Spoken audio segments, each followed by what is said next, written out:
Le ciel est bleu, les oiseaux chantent. J'ai vu No Country for Old Men. Eh ben putain, heureusement qu'il y a du soleil dehors. Hein. No Country for Old Men. Je mets toutes les infos nécessaires et importantes du film ici parce que j'ai pas révisé avant de faire cette réaction instantanée. Je l'ai vu avant-hier soir au moment où je tourne ça et je suis parti directement en vacances en Corrèze. Donc je n'ai pas pris le temps de me renseigner sur le film et je me suis dit putain il fait beau. Je viens de faire un petit tournage donc pourquoi pas en profiter pour faire la réaction instantanée en extérieur, ça change.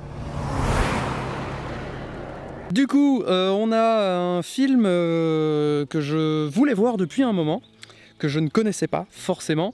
Je n'en avais même presque pas entendu parler. Enfin, je connaissais le film, c'est pour ça que je savais que je voulais le voir, mais je savais pas de quoi il traitait.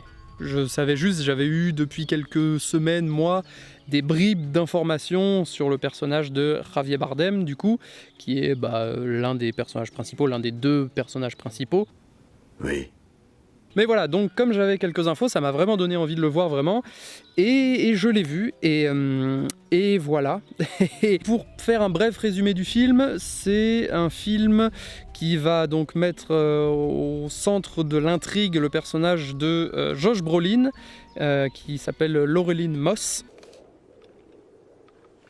qui va découvrir un lieu dans le désert du Texas, ça doit se passer dans le désert du Texas, quelque chose comme ça. Il va découvrir un lieu où il y a eu une fusillade, probablement un trafic de drogue qui s'est mal passé, puisqu'il découvre tout un tas de cadavres au milieu de quelques voitures, avec un pick-up rempli de drogue.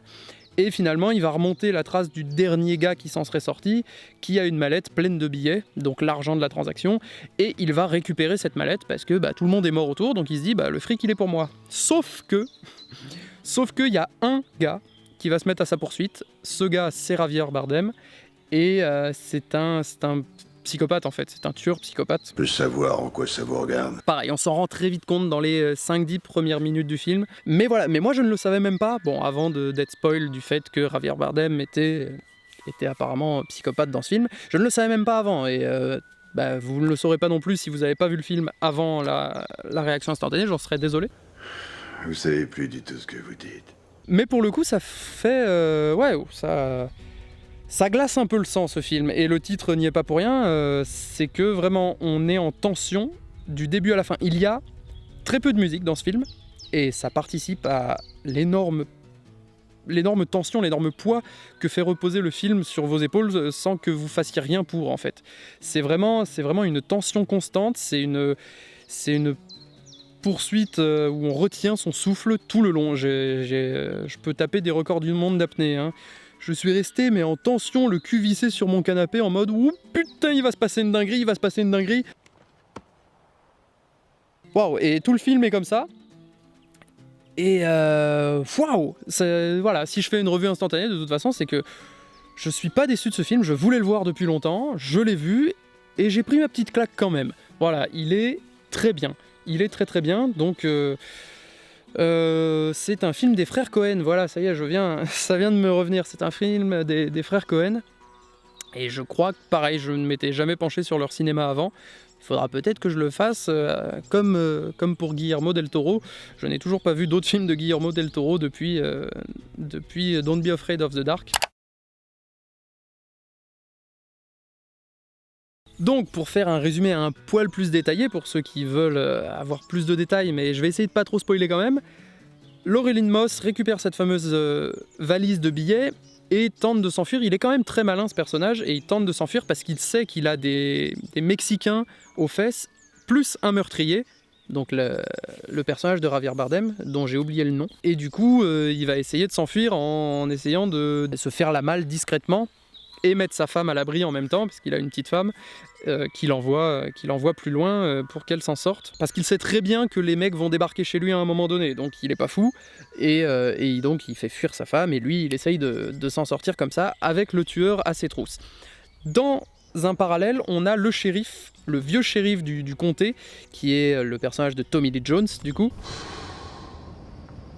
qui est l'un des vieux hommes du titre, j'imagine, qui est finalement toujours dépassé par les événements. Les actions se passent, et Tommy Lee Jones, c'est un peu il est un peu en retrait, c'est comme une histoire parallèle en fait, il suit l'intrigue et il essaye de rechercher le meurtrier et le mec qui s'est enfui, mais sauf qu'il est toujours en retard, il est toujours dépassé par les événements. Et c'est là, j'imagine, où le sens du titre intervient, No Country for Old Men, qui est traduit en français par pas de pays pour ce vieil homme, pas de pays pour le vieil homme, sauf que old men, c'est au pluriel, donc c'est pas de pays pour les vieux hommes.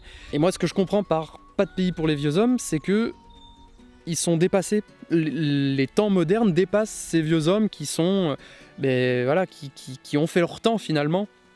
Et il y a un dialogue entre Tommy Lee Jones et un autre personnage âgé du coup à un moment dans le film, qui nous indique très bien ça. Je ne vais rien spoil ou quoi que ce soit, et même la fin du film, la dernière scène du film est très significative de ça, même si je l'avoue, je l'ai regardé 2 fois de suite, j'ai pas pigé le message. D'accord. J'avoue, j'ai pas pigé cette scène, il faudra vraiment que je regarde des interprétations sur internet parce que j'ai pas réussi à me faire ma propre interprétation, mis à part que les vieux bonhommes, les personnes âgées, sont dépassés par les événements qui arrivent dans les temps modernes et que ce sera un renouvellement perpétuel de ça. Voilà, sans plus spoil, je ne vais pas trop parler du film, mais les choses à retenir, c'est que c'est un film qui peut avoir une bonne violence, donc je ne recommande pas aux plus jeunes.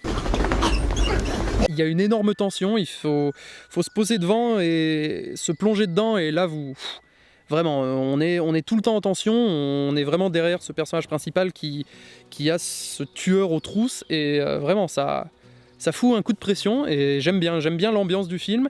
Très peu de musique, ou alors des thèmes toujours très simples, linéaires, et qui se mêlent en fait à l'ambiance du film, style désertique, Texas. C'est très calme, c'est très posé et très minimaliste en fait. Mais c'est ce qui fait le taf, Il n'y a pas de grandes envolées d'orchestre ou quoi que ce soit, voilà, ça reste dans le minimaliste. Et c'est ce qui rend en fait les scènes d'action, de fusillade ou de quoi que ce soit, ou de tension, encore plus prenantes. Vous savez comment tout ça va se terminer? Voilà, j'en resterai là, c'était pas très long, mais après je vais me répéter encore une fois, et je préfère rester sur du court mais concret. Je préfère que les réactions instantanées soient assez courtes, puisque je peux parler d'autres films de plein d'autres manières et avec plus de détails, mais là comme c'est un film que j'ai découvert et j'en parle juste après, je préfère rester dans le non-spoil, voilà, je respecte maintenant, et dans la simplicité. En plus, il fait beau, je profite de la belle luminosité, et avant que ça baisse, je m'arrête là. Je vous le recommande si vous aimez bien les films entre thriller, psychologie, course-poursuite, tension. Je vous recommande ce film, et moi je vais aller me...